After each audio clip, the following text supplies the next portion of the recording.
আচ্ছা, প্রথমত আমাদের চ্যানেলে স্বাগত জানাই, MDRL চ্যানেলে। আমাদের সঙ্গে রয়েছে আজকে আমাদের গেস্ট মিস সিমরান আর উদ্দিন।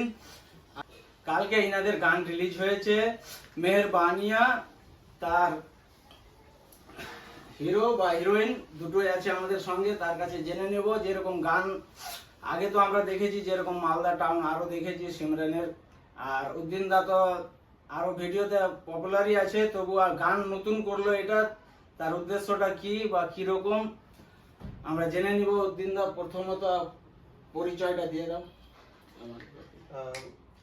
আমার উদ্দিন নামে আইডি আছে, আর আমি এমনি ক্রিয়েটার ক্রিয়েটার হিসাবে ওই সিনেমেটিক ভিডিও বা বিভিন্ন ধরনের ভিডিও বানাই সোশ্যাল মিডিয়াতে। আর ধন্যবাদ জানাই MDRL চ্যানেল পক্ষ থেকে আমাদেরকে ইনভাইট করার জন্য। আসসালামাইকুম, আমি সিমরান খান। আমি এসেছি নলহাটি বীরভূম থেকে। তো আমাদের কালকে একটা গান রিলিজ হয়েছে মেহেরবানিয়া। হয়তো অনেকে দেখেছো, অনেকে দেখোনি। কালকে একটা প্রোগ্রামও রেখেছিলাম আমরা, ক্রিয়েটার মিটআপ। তো দাদাও গিয়েছিল। তো থ্যাংক ইউ দাদা, মানে আমাকে আর উদ্দিনকে ইনভাইট। আচ্ছা, মালদা টাউন গান করার পর থেকে আমাদের মালদা কুইন বলে নাম পড়েছে সিমরান খানের। আর তারপর থেকে আমাদের ইয়াতে মানে মালদায় খুব ভাইরাল আছে রয়েছে। তার জন্য আমাদের কালিয়াচকেও আবার কালিয়াচকের এর সঙ্গে হিরোর সঙ্গে আবার সং আসলো মেহেরবানিয়া। আর উদ্দিন দার কাছে জেনে নেব যেরকম আগে কি কাজ করতে। এমনি ব্যবসা বিজনেস লাইনে আছি। বিজনেস লাইন থেকে হঠাৎ সোশ্যাল মিডিয়া গান করার মানে কিভাবে ইচ্ছা জাগলো? এমনি আগে থেকে একটু মন ছিল কি এই টাইপের কিছু একটা গান টান করবি ভবিষ্যতে, তো যাকে এখন পূরণ হচ্ছে। ভিডিও ছিল, এখন অ্যালবাম সঙ্গে আসলে এরপরে কি কোনো সিনেমা বা আর কোনো অ্যালবাম সং নিয়ে আর আসছে? অ্যালবাম সং আমাদের প্রত্যেক মাসে একটা একটা চ্যানেলে আসবে, কিন্তু সং যেটা এসছে লাইন বাই লাইন চ্যানেলে, তো এটা চ্যানেলের কি রকমই ছিল? এটা উদ্দেশ্য আমাদের প্রোডাকশন হাউস করার আছে ভবিষ্যতে, আর এটা চ্যানেলে মানে প্রত্যেক মাসে একটা করে অ্যালবাম আসতে থাকবে। আচ্ছা, কি কোনো সিনেমাতে দেখতে পাবো আমরা? অবশ্যই অবশ্যই। বাংলাদেশের নায়িকার সাথে।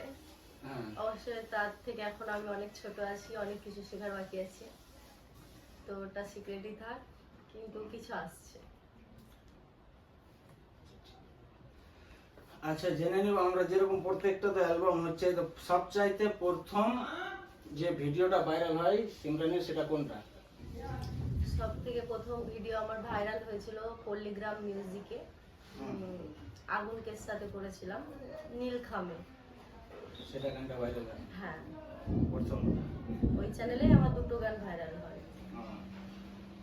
এটা মেহেরবানিয়া সংটা যে রিলিজ করলে তার লেখকের নাম কি? তার নাম আছে নাসিম আক্তার। নাসিম। আমাদের কালিয়াচকেরই বাসিন্দা। কালিয়াচকেরই লোক। আমার দাদা হয়। আর যে মেহেরবানিয়া সঙ্গে টিম কোথায় পেলে বা কিরকম ভাবে রেডি করলে? পুরো আমাদের মানে দাদাদের মধ্যেই ওরা একদিন বলে আমাকে যে আমাদের একটা সং আছে, তো সেটা শুট করতাম। তো সেদিনকার নায়িকা হিসাবে ও সাজেস্ট হলো। ওর সঙ্গে কিরকম ভাবে কিভাবে হলো? ওর সঙ্গে আমার পরিচিত মানে প্রোগ্রাম, এই সব ক্রিয়েটার প্রোগ্রাম থেকে পরিচিত দিয়ে এখন ভালো সম্পর্ক। সব যত ক্রিয়েটার সব নিজের ফ্যামিলির মতো এখন আমরা ক্রিয়েটাররা। ও যে আমি ওর সাথে মডেল হিসাবে কাজ করেছি, তো আমরা ক্রিয়েটার মনে করি না, আমরা সব ফ্যামিলি। আমরা আমাদের টিমে যতজনকে দেখতে পাচ্ছেন আমরা সব ফ্যামিলি। এখন জানি নলহাটির সিমরান খান, তো মালদা টাউন গানে আসলে কিভাবে? মালদা টাউন গানে আসলাম কিভাবে? মোসাব্বতদার একটা মালদা টাউন গান যেটা আমাদের ভাইরাল হয়েছে, তার আগেও একটা মালদা টাউন গান দিয়েছিল। তা ওটা আমি দেখেছিলাম। তো মালদাতে আসার কোনো আমার ইচ্ছা ছিল না কোনোদিনও, কিন্তু একদিন আমরা মানে ফেসবুকে পরিচয় হয়। তো আমাকে দাদা জিজ্ঞেস করে, মোসাব্বতদা কি তুমি মডেল? আমি বললাম হ্যাঁ আমি মডেল। আমি একটা স্টোরি মেরেছিলাম মনে হয়, মডেল শ্যুটে, একটা ওই মডেলিং শ্যুটে ছিলাম ব্যানারে। তো আমি বললাম হ্যাঁ দাদা আমি শ্যুট করি। তো তো হচ্ছে আমার একটা শ্যুট আছে, তুমি আসতে পারবে? আমি বলছি হ্যাঁ পারবো। আর আমি পারবো বলেছিলাম কারণ ওর গানে আমি অনেক মানে ফ্যান হয়ে গেছিলাম বড়, মালদা টাউন গানটাতে। তো আমি আসবো বলেছিলাম। তো আমাকে রাত রাত্রে বেলায় বললো কি সকালের ট্রেন ধরো, তো আমি সকালের টিকিট কেটে নিলাম। তো তারপরে ও আমাকে বললো কি না রাত্রে আসতে হবে, আমি রাত্রে গেলাম। তারপরে আমরা ভিডিওটা করলাম, অনেক ক্রিয়েটারই কাজ করেছে এই গানটাতে। তো আমরা ভাবতে পারিনি কি এতটা পাবলিকের ভালোবাসা পাবো। মালদা টাউনের গানের পরে আমরা দেখি প্রত্যেক জায়গাতে প্রোগ্রামে, তার জার্নিটা কিরকম ভাবে চালু হলো?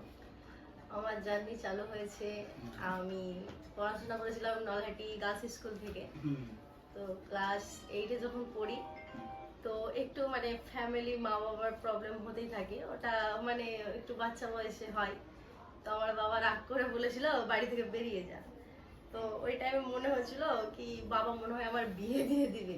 সেই জন্য আমি নার্সিং হোমে একটা দিদি কাজ করতো, আমি বলছি দিদি আমাকে ল্যাবে কাজে নিবে, আমি কাজ করবো, আমাকে মাইনা দিতে হবে না, আমি কাজ করব। বলছে তোকে তো নিবে না, তুই 8-এ পড়িস। আমি 8-এর পরীক্ষা দিয়ে দিয়েছি, 9-এ উঠে গেছি, এখন আমার কোনো অসুবিধা নেই। বলছে আরে 9 না, এইচএস পাস করতে হবে। আমি বলছি একবার আমাকে নিতে বলো। আমি একদিন ল্যাব গেলাম, ল্যাবে যে বললাম কি আমাকে স্যার কোনো বেতন দিতে হবে না, জাস্ট আমি কাজ করবো, কাজ শিখবো।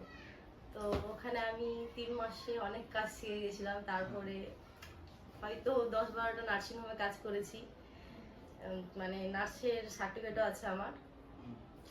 তারপরে এই মডেলিং লাইনে আসা। আসার পরে সবচাইতে বেশি ভালোবাসা কোথায় পেয়েছো? আমি সব জায়গাতেই ভালোবাসা পাই, আমার সব জায়গায় ভালোবাসার মানুষ আছে। কালকের প্রোগ্রামের আয়োজনটা কে করেছিল? কালকে প্রোগ্রামটাতে আমি করেছিলাম, প্লাস আমাদের টিম খাস করে সিমরান, সবাই মিলে আমরা প্রোগ্রামটা রেখেছিলাম। আর কালকে প্রোগ্রামে এতগুলো ভালোবাসার মানুষ এসেছিল, তো তাদেরকে অনেক অনেক ধন্যবাদ। কারণ আমরা ভাবতে পারিনি কি আমাদের এই গানটাতে এত ভালোবাসা দিবে। এখনো পর্যন্ত মানে দেখতে পাচ্ছি ভালোবাসার মানুষ, স্টোরি মানে মেনশন দেখলে বুঝতে পারা যাচ্ছে। তো অনেক ভালো লাগলো। কালকে যারা যারা এসেছিলেন তাদেরকে আবার বলছি ধন্যবাদ। আর গানটা যারা যারা দেখোনি সার্চ করে দেখে নাও, লাইন বাই লাইন প্রোডাকশন। আর যদি না পাও সার্চ করে, তো মেহেরবানিয়া সিমরান খান উদ্দিন শেখ দিলে চলে আসবে। ইউটিউব চ্যানেলে তো সং রয়েছেই, আর কোথায় কোথায় अवेलेबल রয়েছে? এখন বর্তমানে ইউটিউবে অ্যাভেলেবল হয়ে গেছে, আর আমাদের 20 তারিখের পরে ইনস্টাগ্রাম, ওই স্পটিফাই, সব জায়গাতে ওয়ার্ল্ড ওয়াইড সব জায়গাতে অ্যাভেলেবল হয়ে যাবে।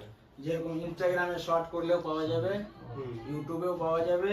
আর এখন তোমরা যদি চাও তো আমরা ইনস্টাগ্রামে আমাদের রিলস মানে রিলস হিসাবে গান ছাড়া আছে, সেখান থেকে অরিজিনাল ভয়েস হিসাবে ইউজ করতে পারবো গানটা। আচ্ছা, ইনস্টাগ্রামে যদি সবচাইতে বেশি ভিউজ যায় তো গিফট থাকবে তাহলে? অবশ্যই অবশ্যই থাকবে, যার ভিডিওতে সবচেয়ে বেশি ভিউ যাবে ওর জন্য একটা gift, first second third gift থাকবে বলে দিল উদ্দিন দা, তাদের জন্য গিফট পৌঁছে যাবে। আরেকটা কথা, কালকে তোমরা বলেছিলাম কি আমাদের ভিডিওটাতে ফার্স্ট সেকেন্ড থার্ড এর জন্য গিফট আছে। তো তারা অবশ্যই তাদেরকে নাম্বার নিয়ে নিয়েছি, গিফট পৌঁছে যাবে তাদের কাছে। সব থেকে বেশি কমেন্ট যার থাকবে মানে লাস্ট অবধি, তার জন্য গিফট আছে। তার জন্য গিফট 10 থাকবে দিনের জন্য শুধুমাত্র। এখান থেকে ধন্যবাদ।